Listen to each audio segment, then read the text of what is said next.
Hello बच्चों, मैं RP Yadav स्वागत करता हूं आप सभी का हमारे YouTube channel RP online classes में। तो आज का इस लेक्चर में हम एक वीडियो लेके आए हैं जिसमें सॉल्यूशन से रिलेटेड है। तो सबसे पहले हम लोग सॉल्यूशन के बारे में जानेंगे। सॉल्यूशन क्या है? तो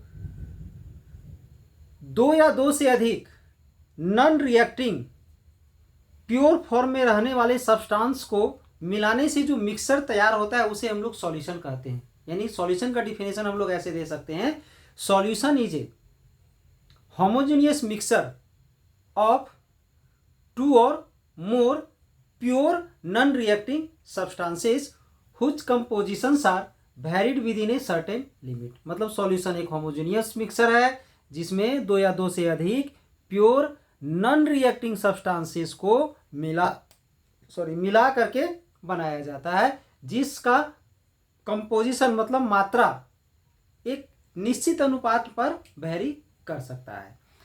तो उस सॉल्यूशन का कंसंट्रेशन को रिप्रेजेंट करने का बहुत सारा तरीका होता है, जिसमें से तीन इंपॉर्टेंट तरीकों को हम लेकर के आए हैं। ठीक है, जिसमें से पहला है हमारा मोलरिटी, दूसरा है मोललिटी, तीसरा है नॉर्मलिटी। यानी इन तीन चीज़ों को हम लोग कैसे डिफाइन करेंगे। यानी ये जो तीनों है वो एक सॉल्यूशन के कंसंट्रेशन को रिप्रेजेंट करता है। तो चलिए आज इस तीनों के बारे में हम लोग जानते हैं।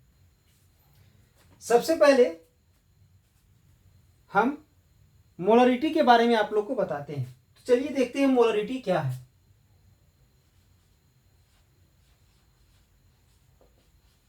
मोलरिटी,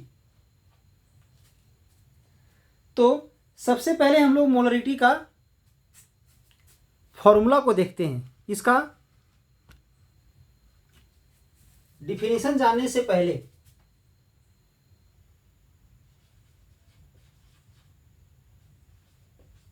मोलरिटी होता क्या है? Number of gram moles of solute divided by volume of solution in liter और डेसीमीटर क्यूब, ये होता है। ये किसका डिफिनेशन है? तो मोलरिटी का। ठीक है, तो अगर इसे हम लोग डिफाइन करना चाहते हैं तो कैसे डिफाइन करेंगे? तो आप लोग इतना पता होना चाहिए, अगर किसी भी चीज़ का डिवाइड में अगर मास है तो उसे हम लोग पर यूनिट मास से डिफाइन करते हैं। अगर डिवाइड में अगर लेंथ है तो पर यूनिट लेंथ हो जाता है। तो यहाँ पर डिवाइड में क्या है? वॉल्यूम ऑफ द सॉल्यूशन, यानी per unit volume, per unit volume of the solution.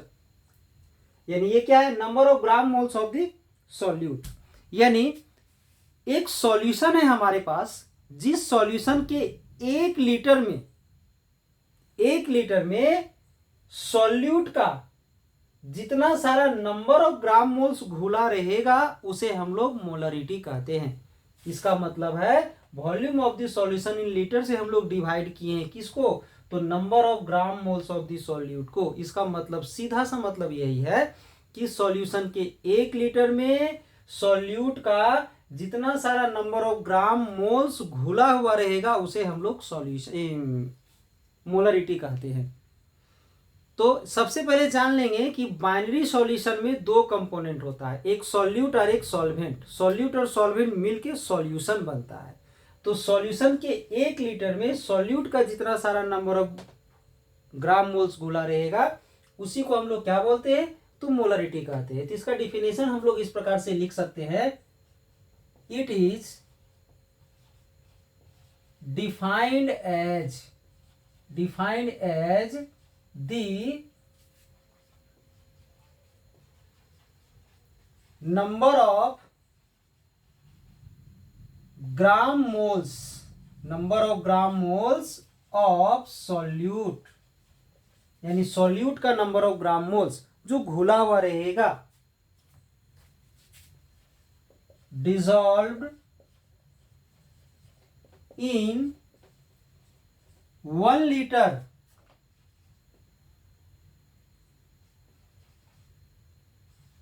Of a solution,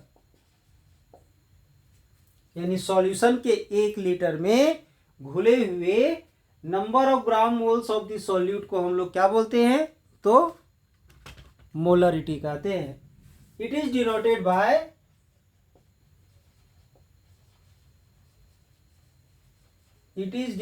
bye capital M. अब अगर हमसे इसका यूनिट पूछा जाए तो यूनिट क्या होगा, यूनिट ऑफ मोलरिटीज, तो क्या हो सकता है इसका यूनिट, तो सबसे पहला चीज ग्राम मोल्स, ग्राम को शॉर्ट में जी से रिप्रेजेंट करते हैं, मोल्स को शॉर्ट में MOL से रिप्रेजेंट करते हैं, तो ग्राम मोल पर लीटर, ग्राम मोल पर लीटर। या तो फिर ऐसा भी हो सकता है ग्राम मोल पर डेसीमीटर क्यूब, क्योंकि लीटर के बदले में डेसीमीटर क्यूब यूज कर सकते हैं, क्योंकि 1 डेसीमीटर क्यूब इक्वल टू क्या होता है, तो 1 लीटर होता है। या फिर ग्राम मोल ना लिख के शॉर्ट में हम लोग मोल भी लिख सकते हैं, मोल पर लीटर या मोल पर डेसीमीटर क्यूब। इसी को इस प्रकार से भी लिख सकते हैं, ग्राम मोल पर लीटर, ग्राम मोल पर डेसीमीटर क्यूब, मोल पर लीटर, मोल पर डेसीमीटर क्यूब, ये हो गया। अब इसी में एक डिफिनेशन और हम दे सकते हैं इसमें मोललिटी का, मोललिटी। तो मोललिटी का डिफिनेशन लिखने से पहले अगर इसका हम लोग मैथमेटिकल डिफिनेशन अगर पता है, फॉर्मूला अगर पता है, तो डिफिनेशन बहुत ही सिंपल तरीके से हम लोग इसको डिफाइन कर सकते हैं। तो इसका फॉर्मूला होता है मोललिटी का, क्या होता है इसका formula, number of gram moles of solute divided by mass of solvent in KG, ये होता है। मोललिटी का क्या होता है, number of gram moles of solute divided by mass of solvent in KG. तो इसमें क्या बताए थे, इसमें वॉल्यूम ऑफ द सॉल्यूशन से डिवाइड किए थे, किसका मतलब है कि 1 लीटर में कितना घुला हुआ है, ठीक है, वो भी 1 लीटर किसका, तो सॉल्यूशन का, बट यहाँ पर क्या है, सॉल्वेंट, ठीक है। तो सॉल्वेंट का क्या है यहाँ, मास, वो भी किसमें, केजी में। तो सॉल्वेंट के 1 केजी में, सॉल्वेंट के 1 केजी में सॉल्यूट का जितना नंबर ऑफ ग्राम मोल्स घुला हुआ रहेगा उसे हम लोग क्या बोलेंगे, मोललिटी कहते हैं। तो इसे लिख सकते हो, it is defined as the number of gram moles of solute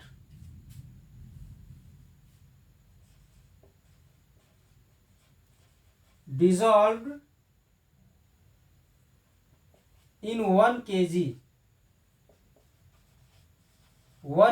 of solvent. It is defined as the number of gram moles of the solute dissolved in 1 kg of solvent. इसे small m से represent किया जाता है, it is denoted bye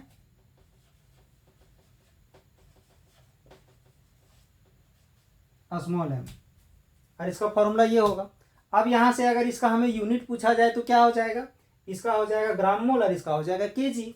तो इसका unit हम लोग लिख सकते हैं, यूनिट ऑफ मोललिटी, तो क्या हो जाएगा, केजी, सॉरी, ग्राम मोल पर केजी,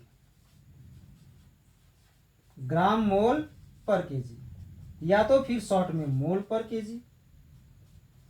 ये ग्राम मोल पर केजी या तो फिर मोल पर केजी।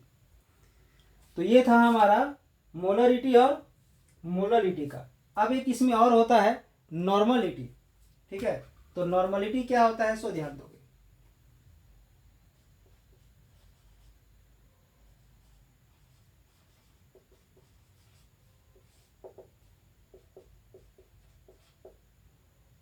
इसका फॉर्मूला होता है number of gram equivalent, number of gram equivalent of solute divided by volume of solution in litre और डेसीमीटर क्यूब। तो हम यहाँ डिफिनीशन शॉर्ट में बता दिए हैं, इसका डिफिनीशन तुम लोग अपने से लिख सकते हो, ध्यान दोगे। नॉर्मलिटी का क्या लिखवाए हैं, number of gram moles, sorry number of gram equivalent of solute divided by volume of solution in litre और डेसीमीटर क्यूब। तो डिफिनेशन अपने से लिख लोगे, ठीक है। इसके जैसा लिखोगे it is defined as the number of gram mole, जहां पर मोल है वहां पर क्या हो जाएगा, तो इक्विवेलेंट हो जाएगा। Number of gram equivalent of solute dissolve in 1 litre of solution, it is denoted by N. इसे डिनोट किया जाता है एन से, कैपिटल एन से। इसे हम लोग कैपिटल एन से रिप्रेजेंट करते हैं। उसके बाद इसका फॉर्मूला लिख लोगे। अब अगर इसका यूनिट पूछा जाएगा तो क्या हो जाएगा, ग्राम इक्विवेलेंट पर लीटर या ग्राम इक्विवेलेंट पर डेसीमीटर क्यूब, या तो फिर शॉर्ट में इक्विवेलेंट पर लीटर या इक्विवेलेंट पर डेसीमीटर क्यूब। क्या हो जाएगा इसका, इतना सारा इसका यूनिट हो जाएगा।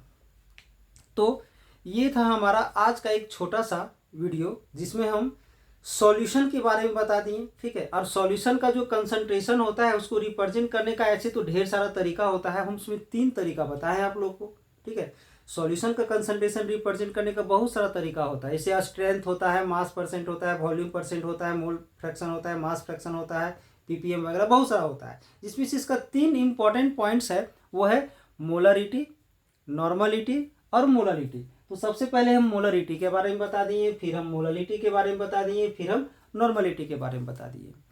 तो आप लोग को ये लेक्चर कैसा लगा इसके लिए आप लोग कमेंट्स जरूर कीजिएगा।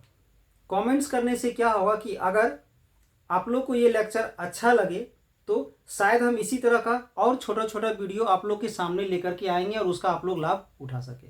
रह गया बात सब्सक्राइब करने का, अगर आप लोग को ये लेक्चर अच्छा लगा होगा तो इसी तरह का लेटेस्ट वीडियो आपको आसानी पूर्वक प्राप्त हो जाए, तो इसके लिए इस चैनल को आप लोग सब्सक्राइब करके रखें और इस लिंक को अपने दोस्तों को शेयर कर दें ताकि वो भी इसका लाभ उठा सके। तो आज का ये छोटा सा लेक्चर हम यहीं समाप्त करते हैं। तब तक आप लोग पढ़ते रहिए और खुश रहिए। जय हिंद, जय भारत।